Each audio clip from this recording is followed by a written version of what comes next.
Salut la compagnie! On se retrouve aujourd'hui pour l'inverse. On parle pas des tops, on parle des flops. Flop, je sais pas toi, mais moi je trouve que ça englobe beaucoup de casquettes. Ça englobe le ça m'a déçu de ouf. Ça englobe le c'était vraiment une bonne grosse bouse. Ça englobe plein de trucs. Ça englobe le c'était pas pour moi. Ça englobe aussi le c'était pas pour moi. Et c'est ça qui est un peu couillon, c'est que moi j'en ai pas mal des c'était pas pour moi. Mais peut-être que si c'est pour vous, c'est très bien. Moi, mon flop 10, du coup, c'est donc le moins pire des pires. C'est le c'était pas pour moi. Voilà. Moi j'en ai plusieurs des c'était pas pour moi. A l'inverse des tops où j'en avais 3 de plus, cette fois-ci, eh bien j'en ai 2 de moins. 3 de moins. Je ne sais pas. En tout cas, moi j'ai 10 flops. Voilà. Elle a 10 flops, j'en ai que, entre guillemets, 8. Du coup, on t'écoute. Let's go. Alors, dans les moins gros flops, il y a La dette de Margie Nonam, je crois, aux éditions Hugo Poche. C'est en fait une dark romance. Est-ce qu'on dit vraiment no name ou on dit no name? Je ne sais pas. D'accord. Déjà, j'essaie de me rappeler de son nom. C'est déjà bien. Parce que d'habitude, je lis quand même sur les bouquins. Bref, en fait, c'était une dark romance. Et je pensais plutôt que ça allait être un truc en mode FBI, etc. Puisque c'est une nana qui, pour sauver le fion de son frère, elle se crée une dette auprès du FBI. Et elle doit travailler pour eux parce qu'elle pirate plein de trucs informatiques, blabla. Et donc, elle doit travailler pour eux. Pour la dette. Je crois que ça fait genre 10 ans qu'elle travaille pour eux. Et on leur dit, bah voilà, t'es bientôt libre. Voilà. Parce qu'en gros, sinon c'était la prison pour elle ou pour son frère, je sais plus. Et elle va être bientôt libre et en gros, ils décident de l'insérer dans une mafia, un gang, un truc comme ça, pour qu'elle trahisse le patron. Et il va y avoir du coup une romance avec le boss. Et en fait, moi, c'était tout le côté FBI, piratage et tout qui m'a trop attirée. J'en avais entendu beaucoup de bien. Et en fait, c'était une mafia, mais c'était surtout toxique. En fait, moi, la dark romance, c'est comme ça que je différencie est-ce que c'est dark romance ou pas. Il y a romance sombre où c'est l'environnement qui est sombre, ça ne me dérange absolument pas. Et il y a dark romance où la relation est toxique, où c'est pas normal ce qui se passe dans la relation amoureuse. Ça, je n'aime pas du tout. C'est vraiment quelque chose qui me fait pas rêver, qui me donne pas envie de lire en fait. Qui te rebute. Ça me rebute vraiment. Et donc je m'attendais pas vraiment à ça et je savais pas que c'était une dark et je me suis lancée dedans, j'étais vraiment en mode c'est nul, je veux pas lire. Donc voilà, donc une de mes pires lectures malheureusement, mais c'est vraiment parce que je suis pas tombée sur ce qui me correspondait quoi. Est-ce que j'enchaînerai pas avec mon top 9 Mon top 9, 10 Savage Song de V.E. Schwab, premier tome d'une duologie donc le tome c'est 10 Savage Song et la saga c'est Monsters of Verity chez Lumen. En fait je sais pas pourquoi parce qu'en plus j'ai acheté le 2 direct après alors que j'avais lu le 1, je sais pas ce qui s'est passé dans ma tête parce que en fait je crois que c'était l'idée. Je vous expliquais dans ma vidéo des tops qui est juste là que moi c'est l'idée du bouquin qui m'intéresse et l'idée était super sympa puisque il y a deux pans de la ville en vrai. Un qui est dominé par un monstre qui est... J'arrive plus à me souvenir si c'est un monstre biologiquement ou si c'est juste un monstre parce qu'il est hyper méchant et malveillant, etc. Mais je sais plus. Qui a du coup une fille qui est humaine et un autre qui est un dirigeant humain mais qui a un fils monstre qui lui est gentil. Le héros, enfin les deux héros du coup. Et ils se retrouvent tous les deux dans une école et il va y avoir des aventures. Parce qu'ils vont, pas une quête mais un peu se barrer, etc. etc. Et le monstre, lui, c'est quand il joue de la musique, quand il joue du violon, je crois, il se passe un truc de dingue en mode tout le monde est ensorcelé ou un truc comme ça. Je trouvais l'idée de ouf, sauf qu'en fait, ça m'a pas du tout attiré. V.E. Schwab, c'est vraiment ça passe ou ça casse, et là ça a cassé. Ça m'a pas plu et je sais pas pourquoi j'ai acheté le deuxième tome. Il faut vraiment que je les vende, je vous le dis à chaque fois, hein, mais à chaque fois je me dis oui, mais je pourrais le lire, au moins j'aurais fini. Mais bon, j'ai 180 romans dans ma palle quoi. Donc voilà, j'hésite. Et du coup très mauvaise lecture. Dans le top du coup 8, c'était un service presse que... pareil, en fait c'est pas que ça m'a déplu autant. Peut-être que avec 10 Savage Song c'est un peu... je sais pas trop où c'est etc. Mais en vrai ça va. J'hésitais à le mettre quand même dans ce flop. Mais ça me correspondait pas. Donc c'est les Cités des Reines de 2 personnes. C'est toi qui l'as non? Tu voulais le lire de Céline quelque chose et je sais plus qui, de toute façon tout est en description en bas. Et on est dans un monde où les femmes n'ont plus besoin des hommes pour procréer, vu qu'on le fait biologiquement. Enfin non, on le fait, bref. En laboratoire. Voilà. Et donc les personnes qui sont nées par voie naturelle, ça arrive très rarement, on dit qu'ils sont porteurs de maladies, blabla, c'est pas bien. Et donc on se retrouve à suivre plusieurs personnes, quelqu'un qui est très féministe, vraiment qui agit dans cette société-là, et une fille qui est née naturellement, qui vit avec son père, parce que les hommes, c'est vraiment... ils sont faibles, ils sont très... bref, mal vus, enfin voilà. Et donc elle vit avec son père et des hommes, et son père, je crois qu'il est dirigeant d'un clan contraire en fait à la société, genre les rebelles. Et donc voilà, il n'y a pas du tout de romance, enfin presque pas, parce que la fille en vrai elle est amoureuse d'un mec, mais bref, il n'y a pas de romance. Donc c'est pas mon style déjà à partir du moment où il n'y a pas du tout de romance. C'était intéressant, mais c'était pas mon style et du coup je me suis un peu ennuyée j'avoue. Et donc c'était chez Scrineo. Si vous êtes des anciens de la chaîne, vous avez vu il y a un certain temps que j'avais reçu en concours de Noël un giga colis avec 10 romans PKJ, 10 romans Nathan. Enfin, un roman, tout est relatif. Et en fait, dans les envois de Nathan, il y a plein de trucs, enfin plus ça des trucs, qui étaient des livres scolaires, purement scolaires. Et j'étais en mode, ils sont tout petits, quitte à ce qu'ils soient dans ma palle, je vais les lire. Et il me semble que c'était l'un des derniers, parce que je crois qu'en dernier c'était Cyrano de Bergerac, mais l'un des derniers que j'ai lu, c'est Une terre et des hommes, que je m'étais fait, il me semble, pendant 7 jours 7 livres. Donc c'est un collectif, puisque c'est une anthologie, donc je vais pas vous citer les auteurs, je les ai pas là. Donc chez Nathan bien sûr, en carré classique lycée. Je l'ai lu, je n'en ai zéro souvenir. Vraiment rien. T'as voulu tout effacer de ta mémoire?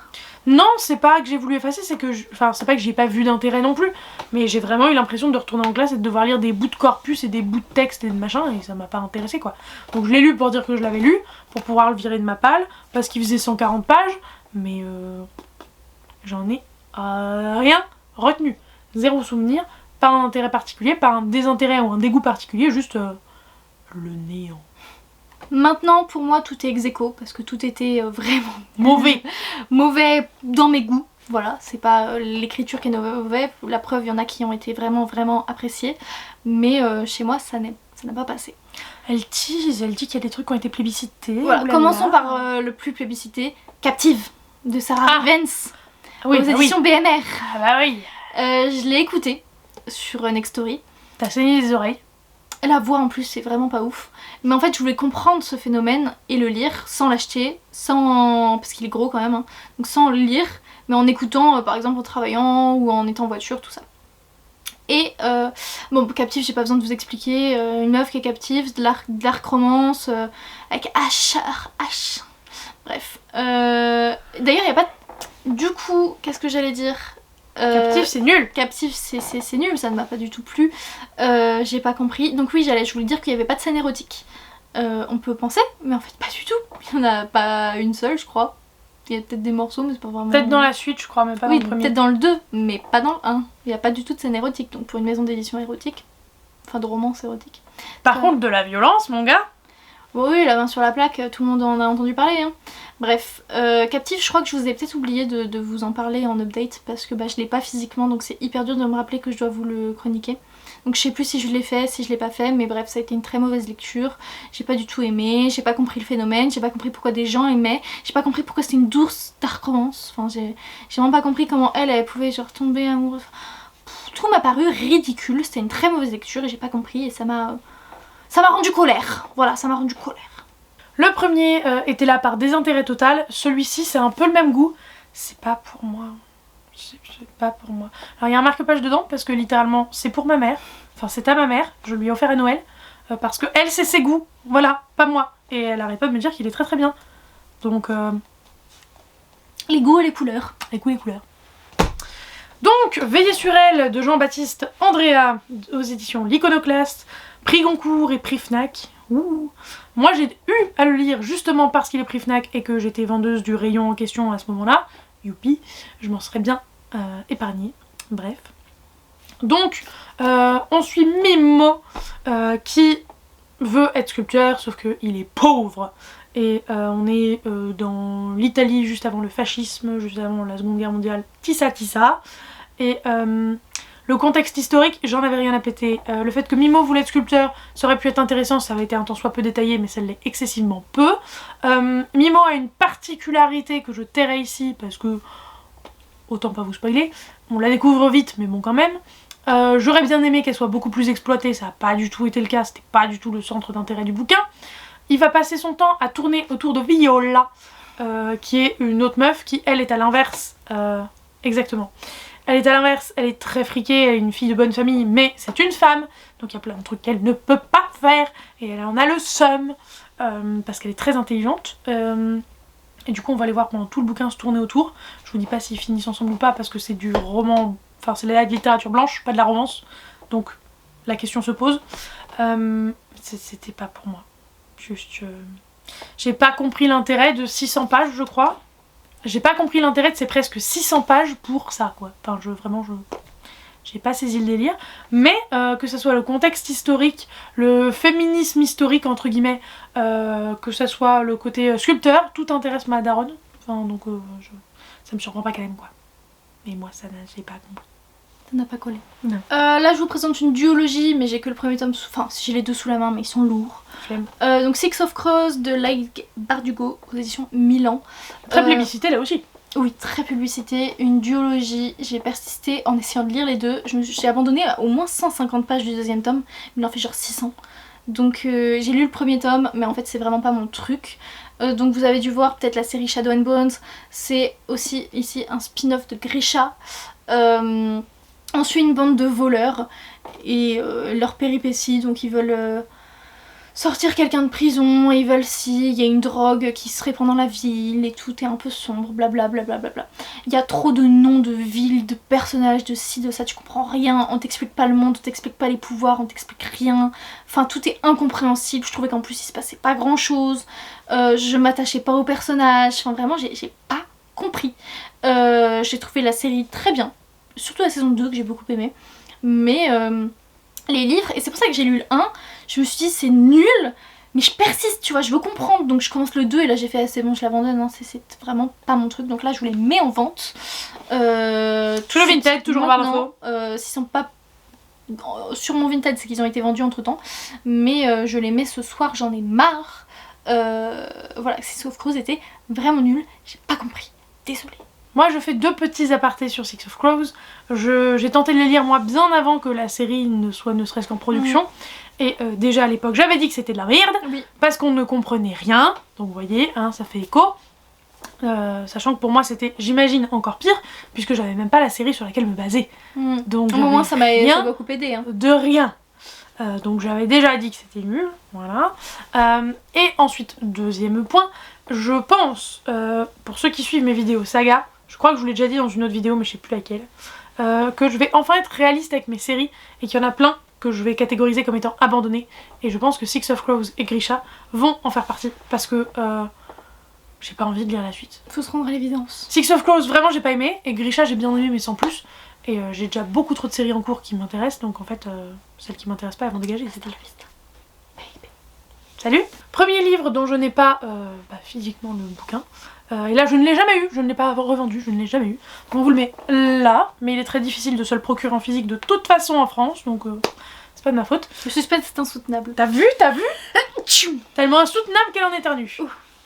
Bref, il s'agit des contes interdits d'Hansel et Gretel, le fameux qui a été poursuivi en justice et blablabla. Oui. Vraiment ? Oui. Oui, parce que pour vous la faire très très courte, parce que j'en ai déjà parlé, je pense, longuement dans la vidéo où j'en parlais, justement. Mais une nana disait que ça faisait l'apologie du viol, de l'inceste, etc., etc. Alors que non, c'est juste un roman noir très dark, c'est tout. Bref, donc vraiment cette meuf a fait un procès pour rien. Et elle a perdu ? Oui, bien sûr qu'elle a perdu, parce que c'était pour rien.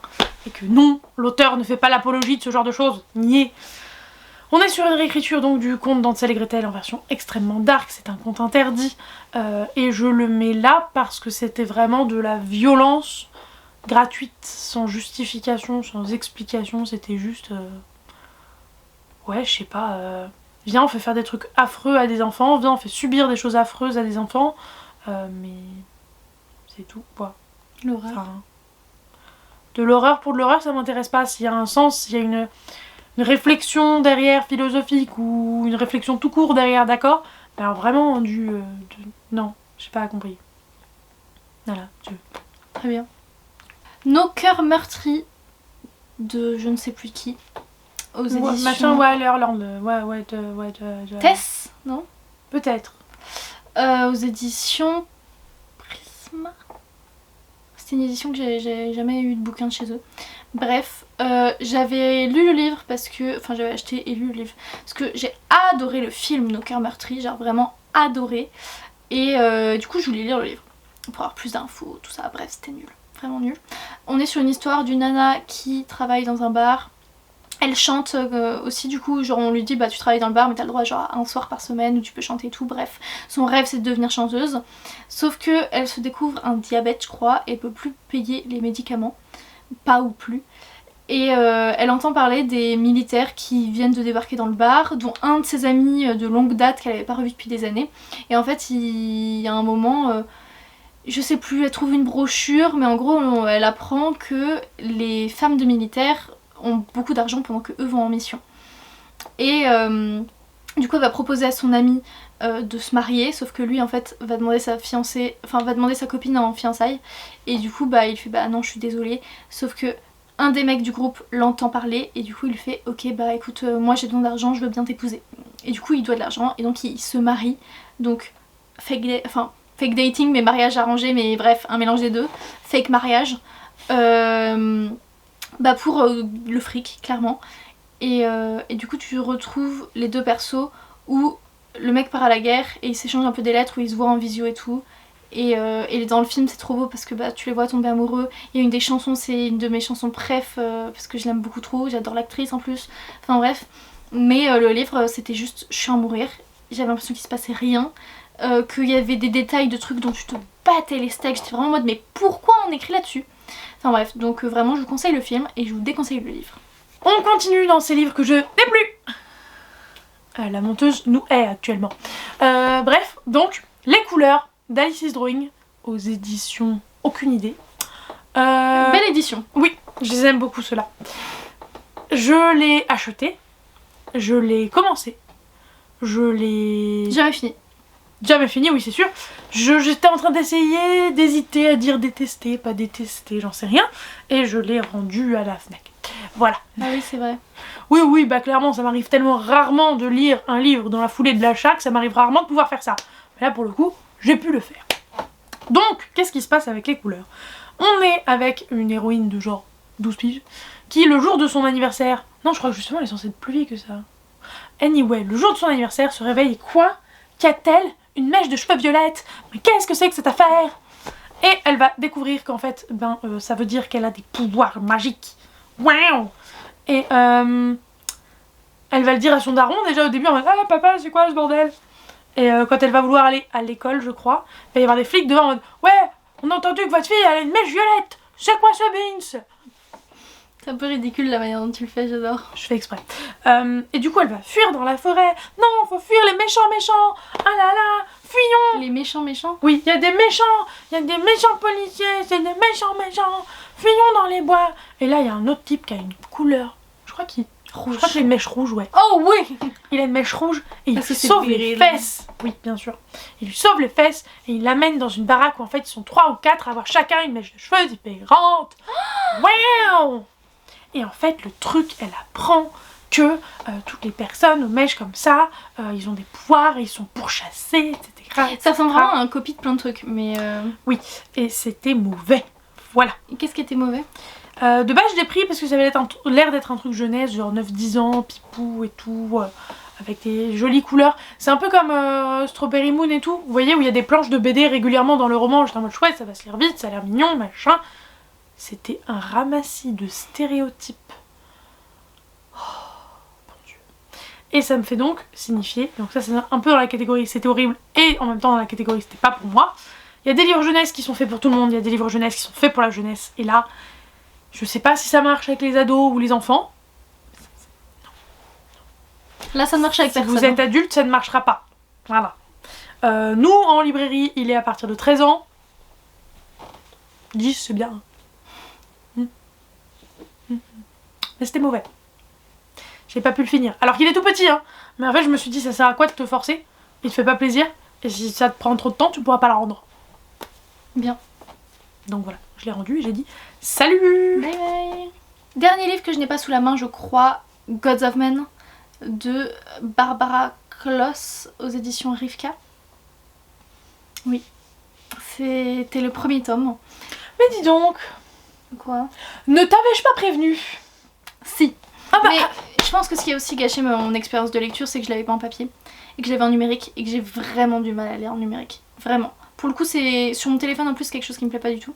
Parce que je l'avais lu sur Nextory pour vous faire une vidéo en partenariat avec eux. D'ailleurs, on n'est plus partenaire avec eux. Et en fait, donc on faisait une lecture commune sur Discord. Et bah j'ai eu trop du mal à lire, vraiment j'arrivais pas à avancer. Il y avait des trucs qui étaient sympas mais c'était trop long, trop chiant. Est-ce que tu te souviens assez pour le faire le synopsis? Allez, moi je m'en souviens en vrai. ah, j'ai une idée. Attends. Vas-y. La meuf c'est une guérisseuse. C'est ça le truc, non? Je serais pas partie de là, mais... Et le mec, en gros lui il a besoin d'une guérisseuse, c'est genre un prince ou un truc comme ça. Et du coup il traverse les pays pour aller trouver cette guérisseuse dont on lui a parlé. Il l'a kidnappée et l'a emmenée dans sa famille. Et du coup voilà. Moi je partais sur la scène d'ouverture, mais ok. Je me souviens plus de la scène d'ouverture, Clémentine. Non. Mais genre elle tue sa sœur avec de la musique. Ah oui. Voilà. Elle en gros elle a une flûte et qui tue les gens si elle fait de la flûte je crois. Et du coup elle est recherchée cette nana. Bref, c'était nul. L'idée était bonne mais je trouve que l'écriture c'était plat, c'était long. Et c'est ça vraiment qui m'a déplu quoi, la longueur de la chose. Sinon c'est assez intéressant, ça aurait pu me plaire, un petit romance Enemies to Lovers tout ça. Mais trop long, trop long. Je tiens quand même à signaler que c'est déjà le deuxième livre de son flop où j'étais en mode j'étais déjà passée par là, j'avais déjà dit que c'était nul hein, pourquoi t'as... Ok. J'étais intriguée. Ouais c'est ça ouais. Par contre à l'inverse, un truc où tu m'as pas prévenu que c'était nul. Non c'était trop bien. Non c'est nul. Arrête. Night School donc de CJ Doherty aux éditions Robert Laffont dans la collection R. Que je lui ai offert. Oui bah désolé, c'était très gentil. Merci beaucoup. Mais c'est nul. Je n'ai trouvé aucun intérêt à ce livre. Vraiment rien. C'est un Dark Academia, il n'y a pas d'imaginaire. Il y a une héroïne qui m'a saoulée, à qui tout le monde cache ouvertement des trucs, mais personne lui dit rien. Et elle est en mode mais allez dites-moi, allez mais dites-moi. Je pense que ça marchait plus à l'époque quand j'étais plus jeune et tout. Insupportable. Donc je pense que lui aussi on peut le rajouter dans cette catégorie de c'était pas pour moi. C'était pas pour moi, peut-être que si j'avais eu 12-15 ans ça aurait marché. T'abuses hein. Mais non, juste non. Moi c'était une très bonne lecture. Tant mieux pour elle. Que j'ai relu au moins 3 fois ce tome là. Bah écoutez, si vous avez plus de 15 ans, c'est non. Voilà. Moi j'en avais plus. Non. Là je crois qu'on arrive dans le flop 3. L'élite. Ça commence à être difficile. De toute façon ils s'étaient pas triés hein. Mais là j'ai quand même gardé les pires du pire. Vas-y. Allons-y. Glassword de Victoria Aveyard, c'est le tome 2 de Red Queen, aux éditions Le Livre de Poche. J'avais beaucoup aimé Red Queen, saga qui m'a été conseillée par Juliette, et bah c'était sympa. En gros on se retrouve avec une dystopie, des clans en mode si tu saignes rouge c'est que t'as pas de pouvoir, si tu saignes je sais plus quoi, argenté, un truc comme ça c'est que t'as des pouvoirs. Elle saigne rouge mais en fait elle est emmenée au palais parce que si ça, bref. Et on découvre qu'elle a le sang rouge mais qu'elle a des pouvoirs. Et donc oh là là, elle doit épouser le prince pour la garder sous leur coupe un peu, enfin bref voilà. C'était assez sympa le premier tome mais le deuxième tome je me suis juste fait chier. Et j'avais l'impression en fait de retrouver vraiment cette dystopie où le tome 2 était plat. Et bah c'est hyper dommage, j'avais pas envie de me casser la tête. Donc j'ai vraiment survolé ce tome là parce que j'avais la flemme de l'abandonner. En plus j'ai les tomes 3 et 4, faut vraiment que je les vende. Mais voilà, j'ai survolé mais en fait je pense que ça m'aurait plu il y a entre 5 et 10 ans. Mais je trouve que j'ai passé... Enfin, c'est de l'histoire ancienne, enfin on lit plus de dystopie comme ça du moins. Ou presque plus. Et 2, j'ai vieilli. Donc l'un plus l'autre, ça fait que c'est trop vieillot et que ça m'a vraiment pas plu. On retourne sur les livres qu'on n'a pas. Oui. Ici nous allons donc parler d'un autre conte interdit. Et c'est le pire conte interdit que j'ai lu jusque là. J'en ai lu 5, 6, je sais plus. Parlons 2 secondes de La Petite Sirène. Alors, reprenez tout ce que j'ai dit sur Hansel et Gretel. rajouter le fait que La Petite Sirène est l'un de mes contes préférés, ça en fait une double daube du coup, parce qu'il y a le côté c'était nul et le côté c'était décevant. Ouh, on est au top niveau là. Concrètement, qu'est-ce qui se passe? Il se passe qu'il existe une vraie condition médicale, dont j'ai perdu le nom, qui fait que tes deux jambes sont collées l'une à l'autre, en fait. Comme une sirène un petit peu. C'est bon, vous l'avez. C'est une vraie condition médicale. En règle générale, on en meurt très rapidement quand même. Genre, je crois que j'avais vu 1 ou 2 ans. Sauf une nana qui un jour a vécu jusqu'à une 20aine d'années. Allez savoir comment c'est possible, allez savoir comment elle a fait, mais c'est vrai. Ça, c'est un vrai cas médical, ça a vraiment existé. Et du coup, on se base là-dessus pour notre histoire de La Petite Sirène, où effectivement, elle naît avec cette condition médicale, et elle grandit avec, et elle a une vie de merde, parce qu'elle est dans un freak circus, je sais plus comment le dire. Oui, un cirque de fous quoi. Enfin... Non, pas de fou, de monstre un peu si vous voulez. J'ai plus le bon mot français, mais bref. Et du coup, elle est dans un aquarium et toute la sainte journée, on lui colle des écailles sur les jambes pour faire genre c'est une vraie sirène, et il y a un beau jour, elle va réussir à s'échapper. Et je sais même plus si elle fait un truc en particulier. En vrai, le synopsis c'est pas mal. Hein. Ou juste si elle fuit. Mais justement, c'est ça le problème. Le synopsis c'est pas mal. Alors que le synopsis d'Hansel et Gretel, dont on parlait tout à l'heure, me plaisait pas plus que ça. Mais comme je suis partie pour lire quasiment tous les contes interdits ou tous les contes interdits, fallait que je me le coltine. Là, pour le coup, le conte c'est l'un de mes préférés. Le synopsis c'était pas mal. En fait, ça va le mal en pis, un peu comme Hansel et Gretel, mais comme une espèce de surenchère de « Ah, je peux faire encore plus horrible que ça. Je peux te rajouter un truc encore plus horrible. Et ça, je peux être encore plus horrible. » Et rajouter par là-dessus, saupoudrer bien, de l'invraisemblable de A à Z. Genre, passez dans 20 secondes si vous voulez pas être micro-spoilé. On va lâcher un type dans une casserole géante avec de l'eau bouillante géante. Il meurt, on est tous d'accord. Bah non, il vient sauver le cul des héros 2 jours plus tard. Attends, non. S'il est pas mort, il est handicapé à vie, mais il vient pas sauver le cul de qui que ce soit en fait. C'est non. Et bref, c'est improbable de A à Z. C'est affreux, c'est méchanceté et gratuité totale. Violence gratuite, enfin il y a rien qui va. Et la fin est pas mieux que le reste. Bonne ambiance. Ouais, super, ouais. Et ben j'enchaîne avec une autre super mauvaise lecture. Avenicia, donc les tomes 2 et 3 spécialement, parce que le tome 1 encore ça allait, j'aimais plutôt bien. C'est une trilogie que j'ai eu en service presse, donc là c'est Enfer et Paradis, c'est de Théo Lemâtre et c'est aux éditions Chéri Publishing. On retrouve une démone qui veut intégrer l'Académie des Anges, parce que en fait il n'y a que les anges qui du coup deviennent des anges gardiens quand ils ont été formés et qui peuvent retourner sur Terre. Et elle, son but ultime dans la vie, c'est de deviner comment elle est morte.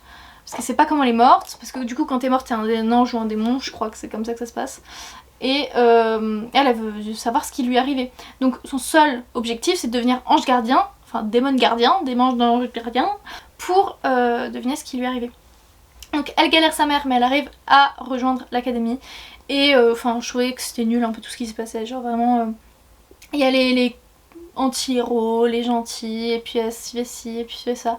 Mais c'est vraiment des trucs, enfin... Pour le coup, là c'est moins de 300 pages.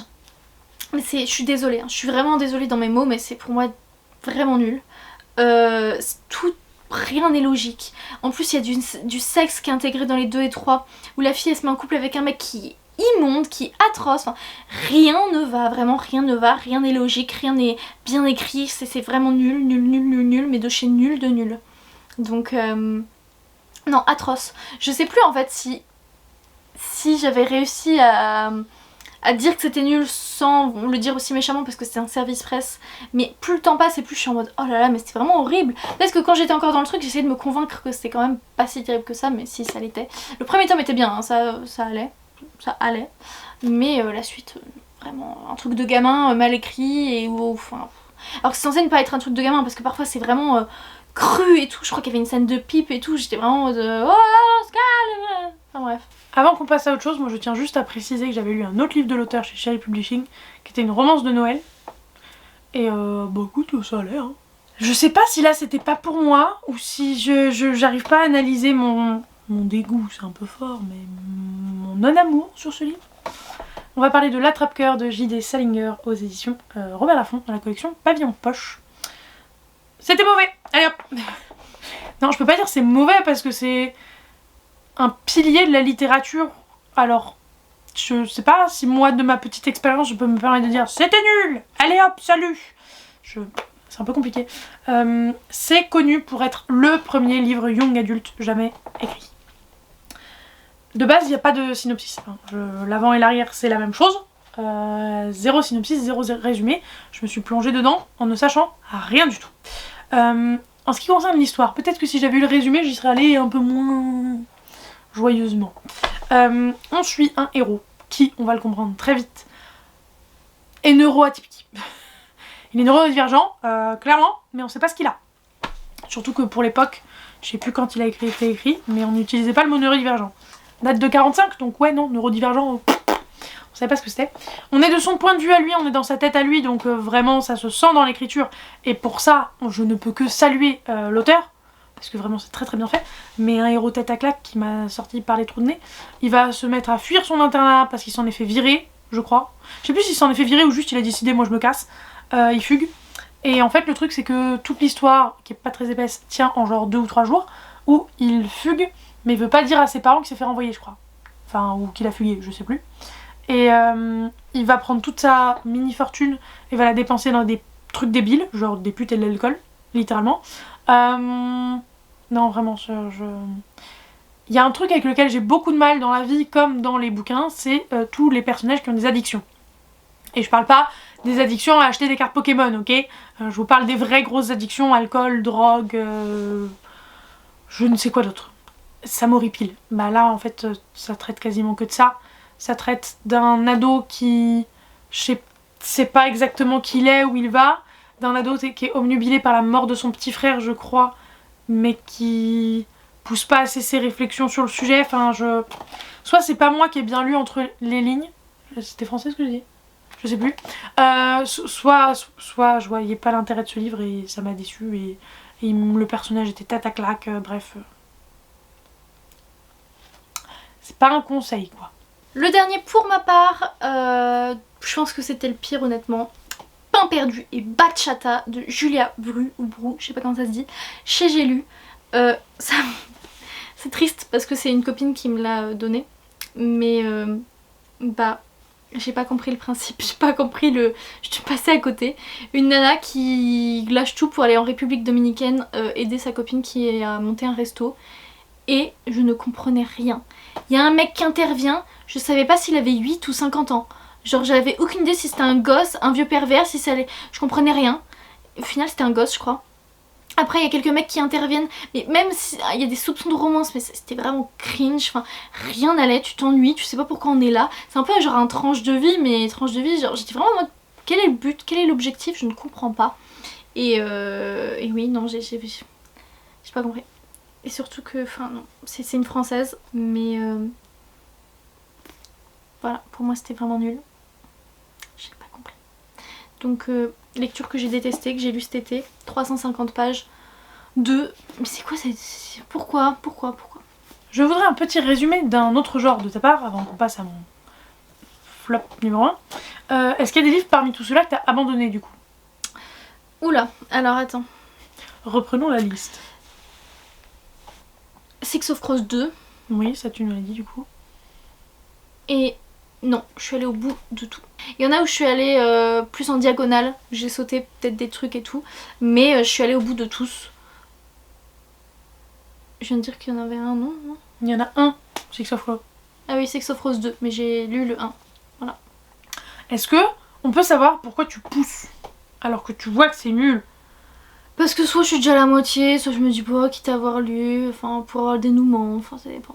Ok. Voilà. Je me dis quitte à être dedans, autant en finir. Très bien. Ou alors parce que c'était des services presse, ou j'avais une vidéo centrée dessus, ou voilà. Excellente transition vers ce que j'allais dire. Je reprends mon petit listing. Même si j'ai pas fait mon top 1, j'y viendrai. 8, Des terres et des hommes, je l'ai fini, il fait 130 pages, faut pas forcer les gars. Veiller sur elle, j'avais pas le choix, donc oui je l'ai fini.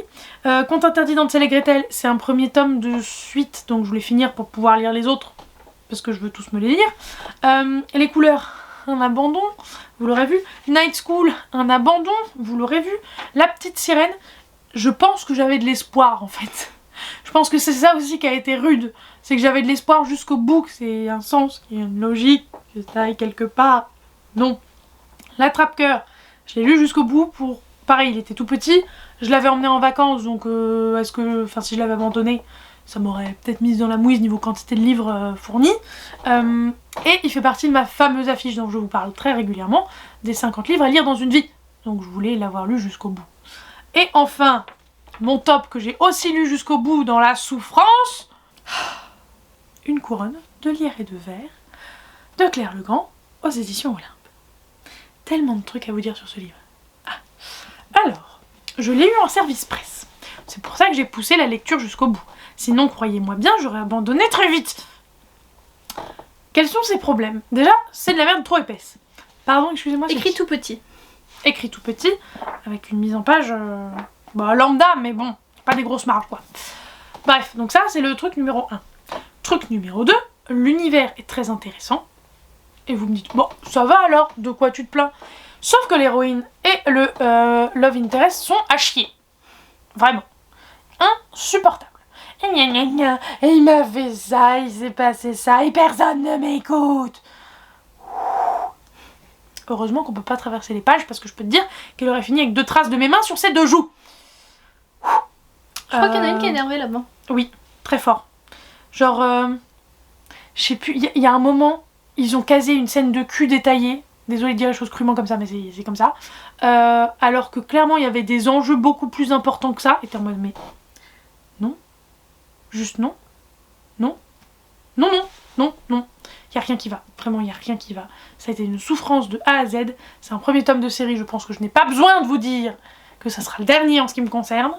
Et ce fut une calamité. Voilà. C'est non. Alors j'ai ma collègue Candice qui a raisonnablement apprécié. Mais je pense que c'est parce qu'elle lit plus vite que moi. Et que du coup, la souffrance a duré moins longtemps. Moi, je pense que j'ai passé genre 3 semaines sur le sujet, au moins. Plus. Je sais pas. Au moins. Est-ce que t'avais déjà commencé depuis un petit moment dans le blog et t'as mis tout le mois? Non, pas tout le mois. 3 semaines du mois. Je suis dans l'abus. Mais c'était nul. Très Parce que nul. vous pouvez le retrouver dans notre blog de novembre 1. Ouais. Si vous voulez voir la gueule du désespoir, c'est la mienne à ce moment-là. Et pour la petite blagounette, sachez que la maison d'édition m'a envoyé une épreuve non corrigée d'un autre de leurs livres. Si je le lis, c'est pas tout de suite. Hein. Sans qu'elle le demande. Oui, sans que je le demande, bien sûr. Et du coup, eh bien écoutez, ça m'a foutu dans une giga panne de lecture. Déjà que j'étais pas très rapide à ce moment-là, mais alors ça a empiré ma situation de loin. Bref. C'en est fini avec cette vidéo. Ces livres, ça y est, on s'en est échappé, Clem. On peut les oublier, les vendre, c'est bon. Donc ouais, ce fut compliqué. Est-ce que t'as une idée d'emoji pour... Cœur brisé? Mettez un cœur brisé si vous êtes allé jusqu'ici. Oui. Et puis, on vous souhaite de meilleures lectures que celle-ci. Pour vous, pour nous, pour la planète. N'hésitez pas à nous dire votre pire lecture de 2023. Une seule. Vous pouvez en dire qu'une seule. Et n'hésitez pas à mettre un pouce en l'air. Et un commentaire. Et on vous dit à bientôt. Ciao.